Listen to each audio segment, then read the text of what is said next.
Transmedia forum आपका स्वागत करता है। लाइक सब्सक्राइब कर दीजिए। अमेरिका के भूतपूर्व राष्ट्रपति डोनाल्ड ट्रंप ये अमेरिका के पेंसिल्वेनिया ये जो स्टेट है इसमें एक चुनावी रैली कर रहे थे, अपना कैंपेन रन कर रहे थे।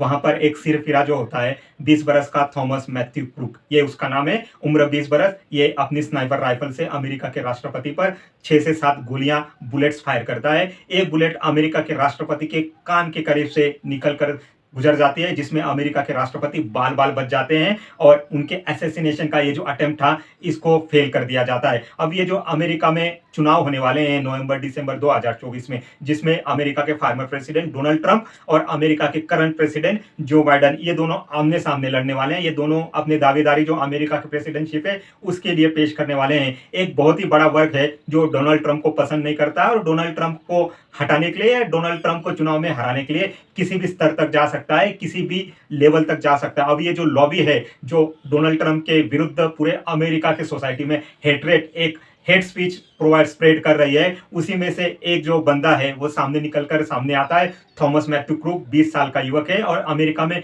गन रख रहा है, या अमेरिका की गन कल्चर के बारे में आप तो जानते ही होंगे। अमेरिका में गन रखना एक नॉर्मल बात है। इसी की वजह से अमेरिका के स्कूल, यूनिवर्सिटी या पब्लिक प्लेसेस में 1-2 महीने में मास शूटिंग की खबरें आती रहती हैं। 20-25 जो लोग हैं वो हर 1-2 महीने में मास शूटिंग में अमेरिका में मरते रहते हैं।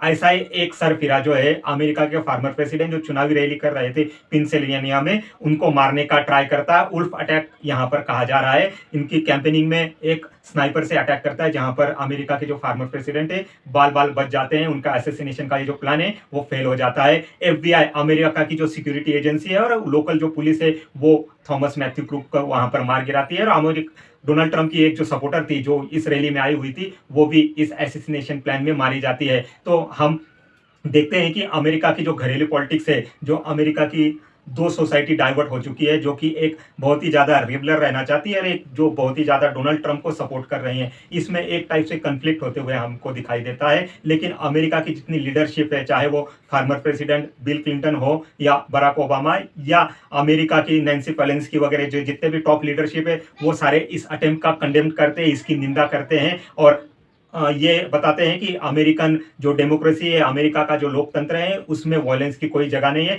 दुनिया भर के जितने भी राष्ट्र प्रमुख है, चाहे वो रशिया हो, इंडिया के प्राइम मिनिस्टर नरेंद्र मोदी हो, फ्रांस हो, इंग्लैंड हो, या जहां पर भी ये डेमोक्रेसी है, बड़े बड़े लीडर है, ये सारे इस अटेम्प्ट की, इस असैसिनेशन अटेम्प्ट की कंडेम करते हैं, निंदा करते हैं। और आने वाला जो समय है, जो अमेरिका में चुनाव होने वाले हैं, जिसमें दो विचार, दो थॉट्स जो टकराने वाले हैं, वो एक जो बाइडेन और दूसरा है डोनाल्ड ट्रंप। इसमें से कौन जीत के आता है, कौन वाशिंगटन पर कब्जा करता है, ये हम आने वाले समय में नवंबर दिसंबर 2024 का जो इलेक्शन है अमेरिका का, उसमें देखते रहेंगे। साथ ही साथ सैटरडे को नाइट में इजराइल जो है गाजा पट्टी के ऊपर एक भीषण एयर स्ट्राइक करता है, जिसमें गाजा पट्टी में लगभग 300 लोग मारे जाते हैं। आपको पता ही होगा कि 8 अक्टूबर 2023 में जब हमास ने इजराइल के ऊपर एक बहुत ही बड़ा प्लान अटैक किया था, टेररिस्ट अटैक किया था, जिसमें इजराइल के लगभग 1500 नागरिक मारे गए थे और हमास लगभग 200 लोगों को किडनैप कर लेता है और अपने साथ लेके चला जाता है। उसी के बाद से हमास और इजराइल की जो फोर्सेस है, जिसको IDF कहा जाता है, इजराइल डिफेंस फोर्सेस, इसमें बहुत ही बड़ा एक युद्ध, एक वॉर हो रहा है। और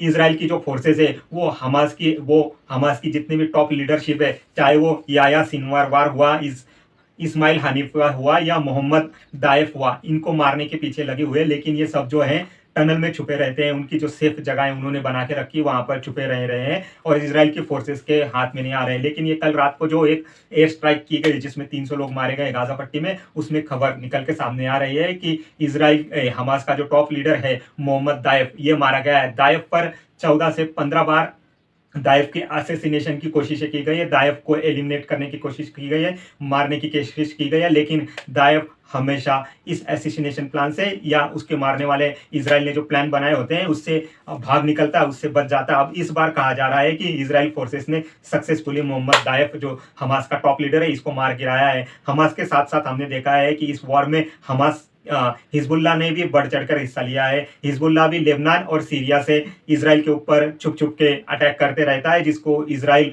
बार बार फेल करते आ रहा है उसके आयम डोन से। और इसराइल भी बाउंस बैक करता है, कभी वो इसराइल के कभी वो लेबनान पर एयर स्ट्राइक कर रहा है, कभी वो सीरिया के ऊपर एयर स्ट्राइक कर रहा है। गोलन हाइट्स जो इसराइल ऑलरेडी कब्जा कर चुका है, वहां से वो फायदा उठा रहा है गोलन हाइट्स का, जहां से वो लेबनान पर भी नजर रख पाता है और सीरिया पर भी नजर रख पाता है। तो आने वाला जो समय है वो किस करवट में मोड़ लेता है, इसराइल जो है वो गाजा पट्टी में या पैलेस्टाइन में और कितना खून खराबा करती है, और ये जो हमास की टॉप लीडरशिप है इनको कितनी जल्द खत्म कर पाती है, ये हम देखते रहेंगे। आप मेरा channel Transmedia forum like subscribe कीजिए। Thank you very